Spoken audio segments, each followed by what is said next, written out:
Right, everyone, how are we getting on? How are we doing, etc., etc. We've nearly passed another week of no Celtic. It's tough without having the team we love in our lives. We are actually only 23 days now away from Celtic's return to competitive action when we face Aberdeen at Pittodrie. A fair bit to come before then in terms of players coming back to training. We have a friendly/bounce game in Portugal against Rennes. And we, of course, have all of this transfer stuff. Thank God, because we've got plenty to chat about. We're going to go through a few things today. A few transfer rumours, maybe more than rumours, and a few other things as well. Bits and bobs, as I would say.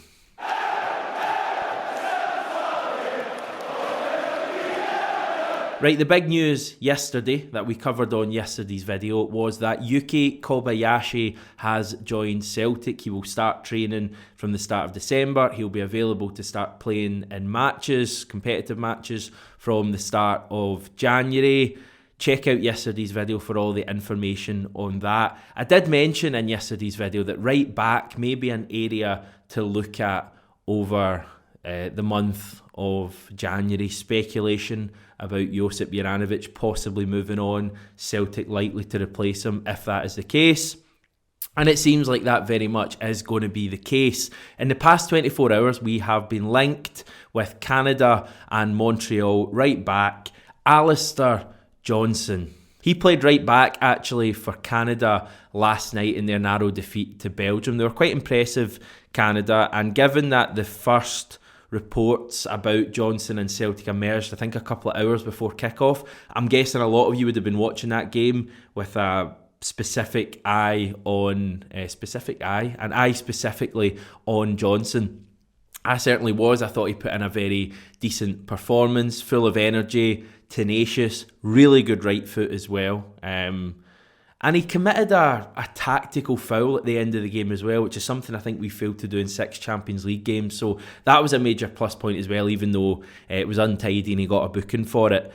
But a bit of dubiety, I think it's fair to say, about where these rumours and where these reports have come from. Now, as I understand it, the original report yesterday came from the Scottish Sun. Not a great deal of extra information in that report, but the wording, and it's always important to kind of watch and read the wording, was that we're weighing up a transfer bid for him and that we're tracking him as well.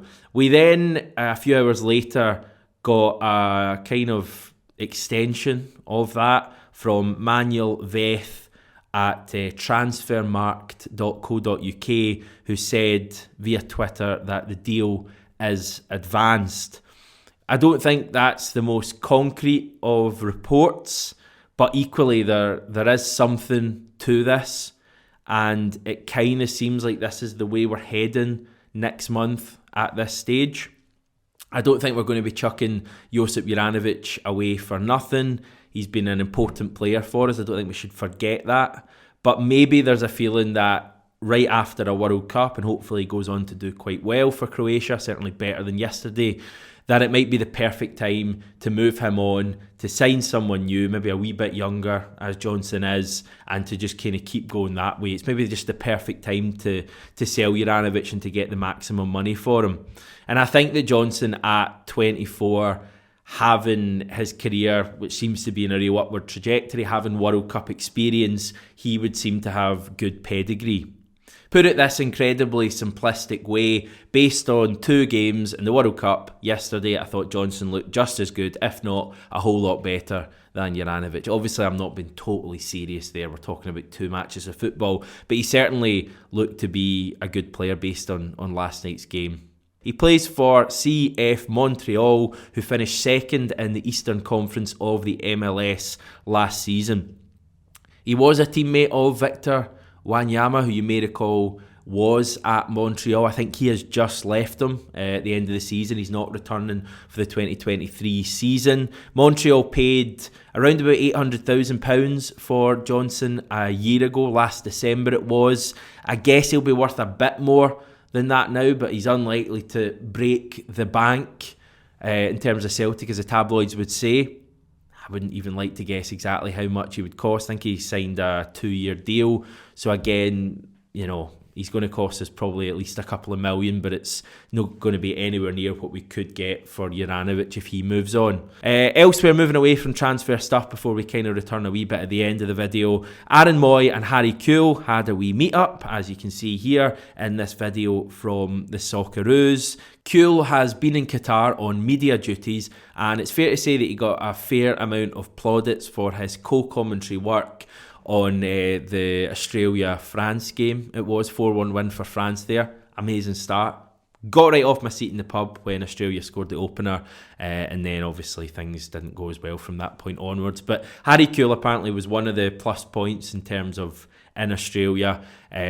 He, I think, shares a lot of Ange's beliefs in football in terms of fearless attacking football. Maybe fair to say that the Aussie manager Graham Arnold doesn't feel quite the same way about football in terms of his philosophy, but I think Kewell came across really well, and I think that he and Ange have a lot in common. You can see why that seems to be working so far and why Ange was so keen to get Harry Kewell into Celtic. By the way, Socceroos back in action on Saturday against Tunisia.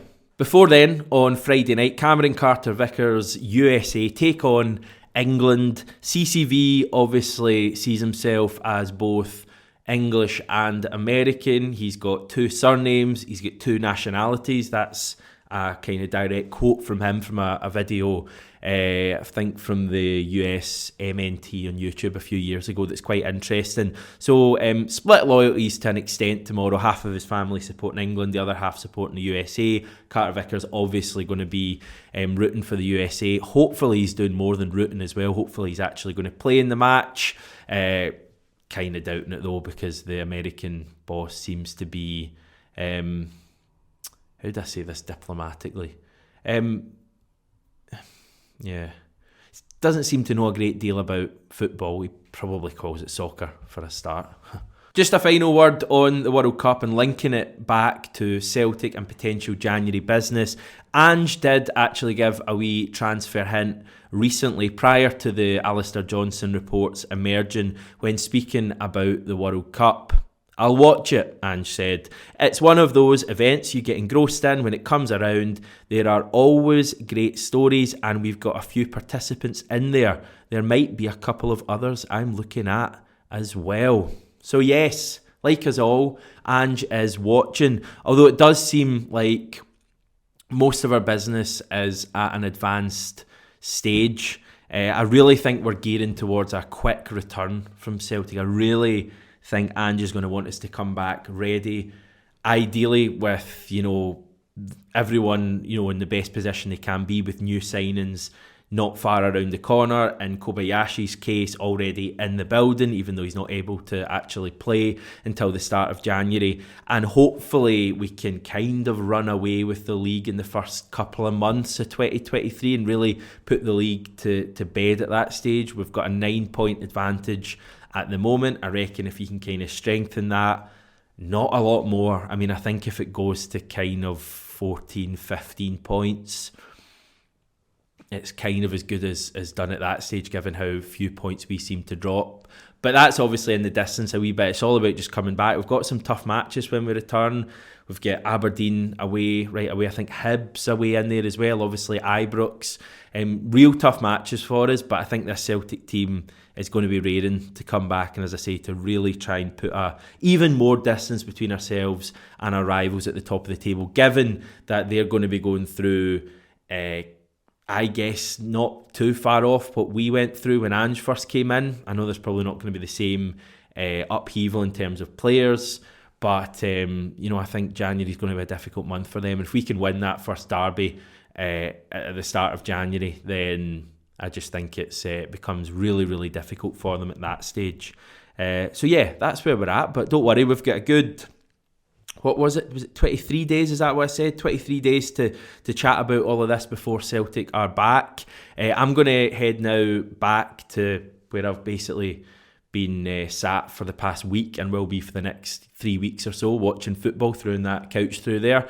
Portugal-Ghana has just kicked off. You'll know the result of that by now, I guess. I am writing on 67hailhail.com tomorrow, so check that out every day because we've got plenty of Celtic fans on there writing Celtic news, opinions, transfers, reports, just general good stuff, and I'll be one of them tomorrow. I can't promise my stuff will be good, but we'll wait and see how that goes. Our next video won't be tomorrow, but we will have stuff for you soon after that, so just keep an eye out and I'll chat to you whenever, I guess.